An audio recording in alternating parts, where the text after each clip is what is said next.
Guys, তোমরা তো জানো যে আমি আমার গিয়ার সাইকেলটিকে নিয়ে প্রতিদিন ইউটিউবে ভিডিও বানিয়ে থাকি এবং মাঝে মাঝে একটু টুকটাক স্ট্যান্ড করে থাকি। তো কয়েকদিন ধরে আমার সাইকেলের অবস্থা এতটাই খারাপ হয়ে গেছে যে আমি আমার সাইকেলটাকেই চালাতে পারতেছিলাম না। তো এই জন্য আজকে আমি ভাবলাম যে আজকে আমার সাইকেলটাকে একটু সার্ভিসিং করিয়ে নিয়ে আসি। যেহেতু আমাদের গ্রামের মধ্যে কোনো গিয়ার সাইকেল মেকানিকের দোকান নেই, যার কারণে এখন আমাকে যেতে হবে লালমনিরহাট শহরে। তো এই জন্য আমি আলম বাদশাকে সাথে নিয়ে আমি যাচ্ছিলাম লালমনিরহাট শহরে। তো আমি আমার সাইকেলের মধ্যে কি কি সার্ভিসিং করব তোমাদেরকে একটু বলে দিচ্ছি। প্রথমত আমি আমার সাইকেলের এক্সেলটাকে চেঞ্জ করব, কারণ হচ্ছে আমার পুরনো এক্সেলটা বাঁকা হয়ে গিয়েছে। এরপর আমার সাইকেলের যে পিছনের গিয়ারটা আছে সেটাও ঠিকঠাক কাজ করতেছিল না। এরপর আমার সাইকেলের যে ফ্রি হুইলটা আছে সেটাকেও আমি চেঞ্জ করব।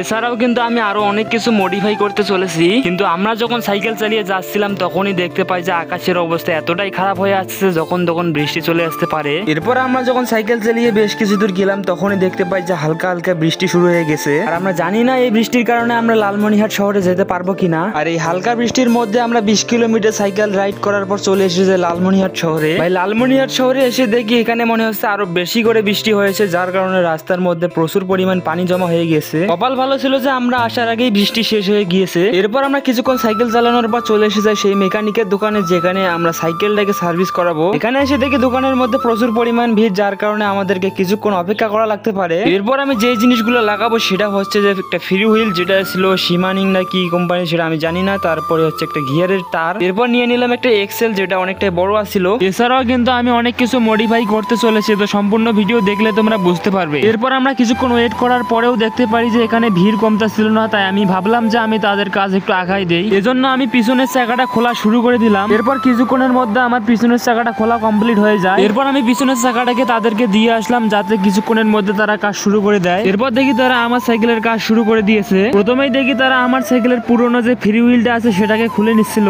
এরপর খোলা শেষ হয়ে গেলে আমি তোমাদেরকে পুরনো ফ্রি হুইলটা দেখাই যে আমার পুরনো ফ্রি হুইলের অবস্থায় কিরকম হয়েছে। এছাড়াও আমি তোমাদেরকে পুরনো এক্সেলটাকে দেখাই যেটা একদম বাঁকা হয়ে গিয়েছে। এছাড়াও আমার সাইকেলের পুরনো যে হাফসটা ছিল হাফসের মধ্যে অনেক সমস্যা হয়েছে, যার কারণে তারা অনেক কষ্ট করে ঠিক করে দিয়েছিল। এরপর আলম বর্ষা আমাকে বলতেছিল এখান দিয়ে নাকি ট্রেন যাবে, যার কারণে এখন আমি তোমাদেরকে একটু ট্রেনটাকে দেখাই।